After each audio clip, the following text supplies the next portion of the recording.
हिंदी साहित्य का इतिहास एवं काल विभाजन तथा नामकरण, ये 3 चीजें हमको देखना है।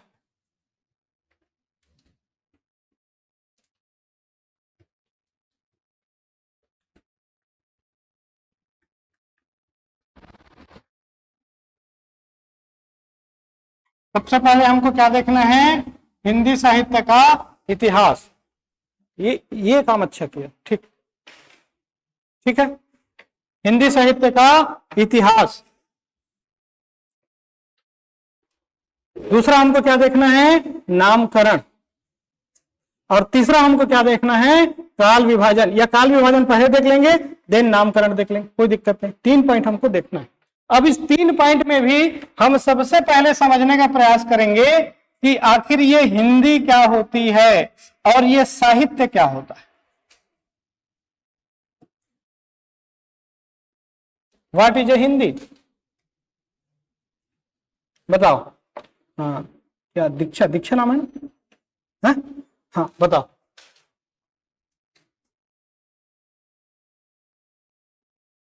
हिंदी क्या है, बोलो जोर से, बस एक ही लाइन, उसको 30 शब्द में बताना है।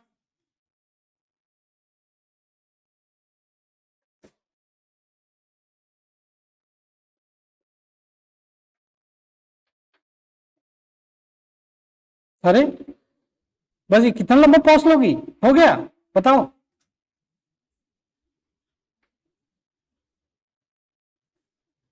अरविंद,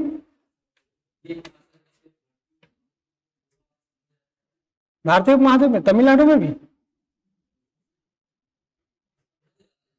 अच्छा अच्छा, या ठीक, हाँ ठीक है। फिर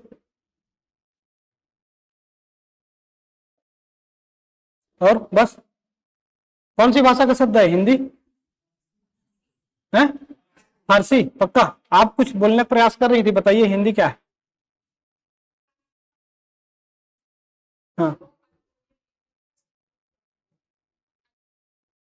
अच्छा, अरबों ने कि ईरानियों ने? अच्छा, अरब और ईरान में कोई अंतर है? क्या अंतर है ना?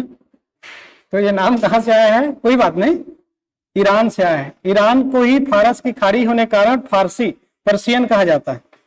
और फारसी जो भाषा है, लैंग्वेज है, वहां पर सिंधी या सिंध को या सिंधु को पढ़ा गया हिंदू, हिंदू से हिंदुस्तान, हिंदुस्तान से हिंदुस्तानी, हिंदुस्तानी की जो जुबान है, भाषा है हिंदी। ये नामकरण हुआ, बताया था मैंने क्लास में, ठीक, पूरा रोटेट करके घुमा के। हाँ ठीक, बोलिए आगे, बढ़िया बोल रही थी, बोलो। हाँ हाँ, हम्म हम्म, ठीक है। ये हमारे देश की क्या है, राजभाषा है, संपर्क भाषा है, और बहुत सारे लोगों की मातृभाषा है। क्लियर है ना? संविधान में वर्णन है 343A। इसके साथ साथ हम देखेंगे तो हिंदी लंबे समय तक साहित्य की भाषा रही है, और हर आयाम को लेकर हिंदी भाषा में साहित्यिक रचना की गई है। उपन्यास, नाटक, कहानी, रेखाचित्र, संस्मरण, रिपोर्टाज। इसका कहने का मतलब यह है कि हिंदी साहित्य का, साहित्य अब लिखे गए तो हिंदी साहित्य हो गया, तो हिंदी भाषा का एक साहित्यिक भंडार भी है जिसे हम हिंदी साहित्य कहते हैं। और उसी हिंदी साहित्य को हम काल विभाजन करेंगे, उसी हिंदी साहित्य का हम नामकरण कहेंगे कि हिंदी साहित्य को कितने भागों में बांटा गया, उसका क्या क्या नाम रखा गया, कौन कौन से प्रमुख काल हैं, मतलब विभाजन का नामकरण है, कौन कौन से कवि हुए, उनकी क्या विशेषताएं, इत्यादि इत्यादि इत्यादि। यहीं से क्वेश्चन आपका आता है, और हर साल 6 नंबर 8 नंबर का क्वेश्चन आया है, अगर मुख्य परीक्षा को आपने ध्यान से देखा है तो, अदरवाइज आपको पता ही नहीं लगेगा। देखे हो, वीरेंद्र बोल रहा है, देखा हूं। बाकी लोग क्या करते हो? सर हम लोग भी देखते हैं, बट यूट्यूब देखते हैं ये जरूरी है देखना है। चलो लिखते हैं हिंदी में, लिखो हिंदी परिनिष्ठित एवं मानक भाषा है। परिनिष्ठित, परिनिष्ठित मतलब स्टैंडर्ड, मानकीकृत। हिंदी परिनिष्ठित एवं मानक भाषा है। इसके साथ ही भारत में सर्वाधिक लोगों द्वारा बोली जाने वाली भाषा है। इसके साथ ही भारत में सर्वाधिक लोगों द्वारा बोली जाने वाली भाषा है तथा कामकाज की भाषा है। कामकाज की भाषा है। हिंदी भाषा का उल्लेख संविधान के अनुच्छेद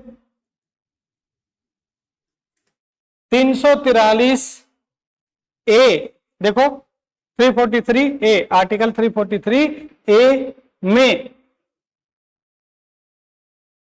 हाँ, हिंदी भाषा को भारतीय संविधान के अनुच्छेद 343 ए में राजभाषा घोषित किया गया है।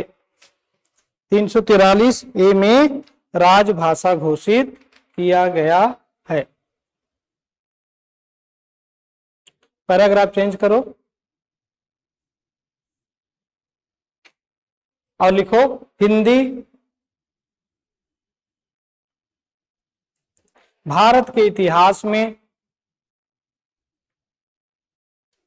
लगभग 1000 सालों तक, लगभग 1000 सालों तक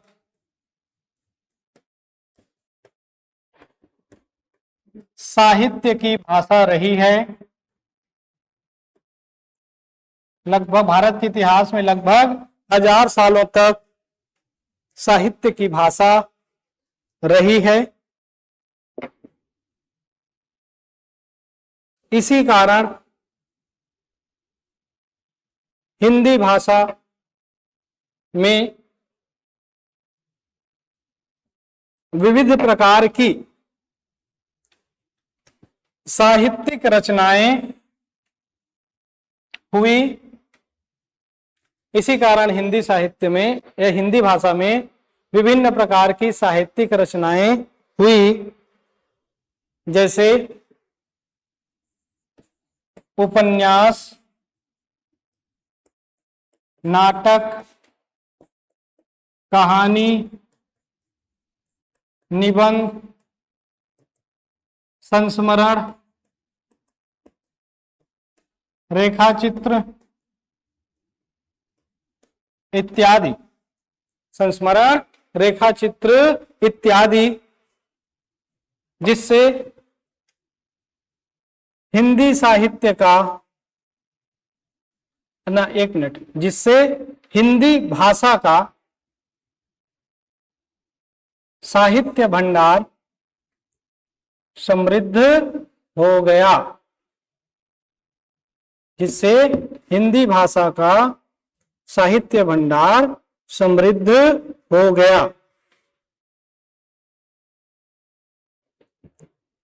क्लियर है? ये समझ में आ गया? हिंदी क्या है? भाषा है। हिंदी क्या है? संपर्क भाषा है। हिंदी क्या है? कामकाज की भाषा है। हिंदी क्या है? मातृभाषा है। और इसके साथ साथ लगभग 1000 वर्षों तक हिंदी साहित्य की भाषा रही। अब ये थोड़ा मोड़ा समय नहीं है, 1000 ईयर। अब इस 1000 ईयर तक कोई एक भाषा साहित्यिक भाषा बनी रहेगी तो उसमें विभिन्न प्रकार की रचनाएं होना स्वाभाविक सी बात है। और इतने लंबे समय तक हिंदी का विकास कब से प्रारंभ हुआ? हिंदी का विकास कहां से हुआ? कौन से अपभ्रंश से हुआ? ये सारा कुछ मैं बताया हूं। ते बता जी, शुरू में बैठता। हाँ बता। हाँ? कौन से अपभ्रंश? हाँ, किस अपभ्रंश से हिंदी का विकास हुआ?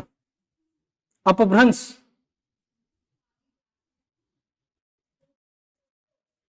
क्या?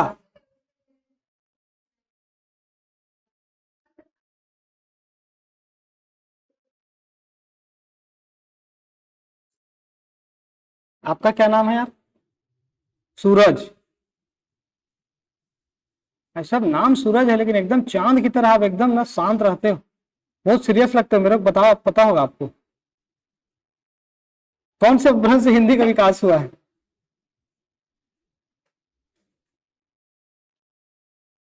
बताओ सूरज, इतने गुमसुम गुमसुम काहे रहते हो यार क्लास में? है कोई टेंशन तनाव तो नहीं चल रहा है ना लाइफ में? सब एकदम नॉर्मल, एकदम स्मूथ, मंथर गति से तो एंजॉय किया करो लाइफ को, कहाँ टेंशन में रहते हो? बताओ। अरे इतना नहीं पता तुम लोगों को? पन्ना पलटने के लिए समय लग गया। हाँ देखो, बताओ भला, ये है मैथ्स के स्टूडेंट।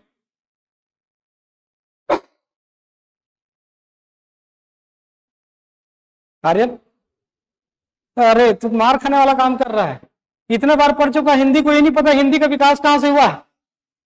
अपभ्रंश 7 भागों में टूटा, अरविंद कब टूटा? 1000 ईस्वी में। कौन कौन से टूटा? सौरसेनी, मागधी, अर्धमागधी, पैसाची, ब्राचार, खास, महाराष्ट्री। अब इसमें सौरसेनी देखोगे पश्चिमी हिंदी, मागधी देखोगे बिहारी हिंदी, और अर्धमागधी देखोगे पूर्वी हिंदी। तीनों को मिलाओगे बन जाएगा हिंदी। इतना नहीं बोल सकते तुम लोग, जबकि बताया था ये तीनों से हिंदी का डेवलपमेंट हुआ है, क्योंकि तीनों जगह हिंदी आता है, बाकी में हिंदी नहीं आएगा। गुजराती आएगा, राजस्थानी आएगा, पहाड़ी आएगा, कुमायूं आएगा, गढ़वाली आएगा, और आपका जो है नेपाली आएगा, मैथिली और भोजपुरी आएगा, बाकी हिंदी नहीं आता। तो कहाँ रहता है? इसीलिए बुजुर्ग लोग कहते हैं ध्यान से सुनना है, केवल कान से नहीं सुनना है। ऐसे में तो हो जाएगा टाटा फिश, आगे पार्ट और पीछे खत्म, सपाट भी नहीं, खत्म, डिलीट हो जा रहा है। ठीक है, तो ये हमको समझ में आ गया हिंदी। अब हम देखेंगे हिंदी साहित्य, फिर आएंगे हिंदी साहित्य के इतिहास में। जबकि इतना डिटेल, अब इतना आराम से मैं पढ़ा रहा हूं क्लास, है क्लास तो ऐसा नहीं है कि दौड़ रहा है, भाग रहा है, ऐसा है क्या? नहीं, एक एक चीज को डिटेल में बता रहा हूं ना, तो समझ में तो आना चाहिए ना यार। मैं जब कोई पूछता हूं तो उसका मेरे को जवाब मिलना चाहिए ना। मेरे को ही तुम लोग निरुत्तर कर देते हो, मजा नहीं आ रहा है सर, इसका हम जवाब नहीं देंगे, ये कोई बात होती है? चलो हिंदी साहित्य, अब हिंदी साहित्य क्या हो जाएगा? तो लिखो, हिंदी भाषा में आदिकाल से लेकर हिंदी भाषा में आदिकाल से लेकर वर्तमान समय तक लिखे गए रचनाओं को हिंदी साहित्य कहा जाता है। वर्तमान समय तक लिखे गए साहित्यिक या लिखे गए रचनाओं को हिंदी साहित्य कहा जाता है। हिंदी साहित्य में मुख्य रूप से जो विधा है वो 2 प्रकार की है, गद्य और पद्य। तो गद्य किसे कहेंगे? अगर आप चाहते हैं अपने कैरियर को एक नई दिशा देना और सुनहरे भविष्य को साकार करना, तो जुड़िए कंपटीशन कम्युनिटी के साथ। आज ही हमारे वेबसाइट के कैरियर पेज पर विजिट करें अथवा डिस्क्रिप्शन बॉक्स पर दिए गए लिंक पर क्लिक करें। हमेशा आपके साथ टीम कोको।